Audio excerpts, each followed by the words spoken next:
최근 3년 동안 국회의원들이 거래한 가상자산 규모가 600억 원대에 달하는 것으로 파악됐습니다. 이 가운데 90%가량은 김남국 의원의 차지였고 의원 10명은 가상자산을 보유하거나 거래하고도 제대로 신고하지 않은 것으로 드러났습니다. 박기환 기자의 보도입니다. 지난 3년 동안 가상자산을 거래했던 현직 국회의원은 모두 11명에 사고판 금액은 각각 600억 원을 넘었습니다. 국회의원 전수조사에 발단이 된 무소속 김남국 의원의 거래 규모는 550억 원이 넘어 전체의 90%에 육박했습니다. 김남국 의원님을 제외하면 나머지 의원들의 매수 총 누적 금액은 약 70억 원이고 매도 총 누적 금액은 68억으로 확인되었습니다.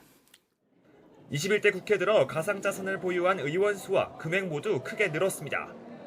지난 2020년 5월 임기 시작 당시 8명이 1억 7천만 원을 보유했지만 3년이 지난 올해엔 17명에 9억 2천만 원으로 5배 넘게 급증했습니다. 김남국 의원은 지난 5월 기준으로 8억 4천만 원을 보유해 자산 규모가 6배 뛰었습니다. 60억을 찍은 적이 있다는 거죠. 지금 얼마 됐어요? 10억 정도 됐어요? 지금은 이제 최종적으로 투자한 금액에서 남아있는 금액을 평가하면 아마 8, 9억 정도 남아있는.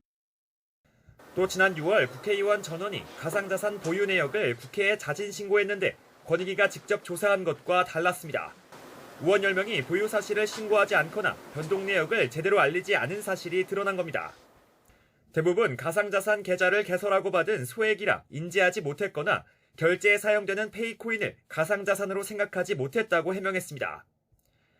이목을 끌었던 이해충돌 여부에 대해선 관련 법의 예외에 해당한다는 판단이 나왔습니다.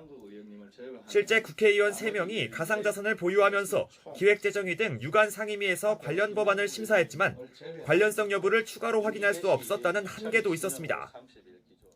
입출금 관계가 불분명하고 거래 상대방이 직무 관련자인지 여부를 추가로 확인할 필요가 있었으나 조사권의 한계로 어려움이 있었습니다.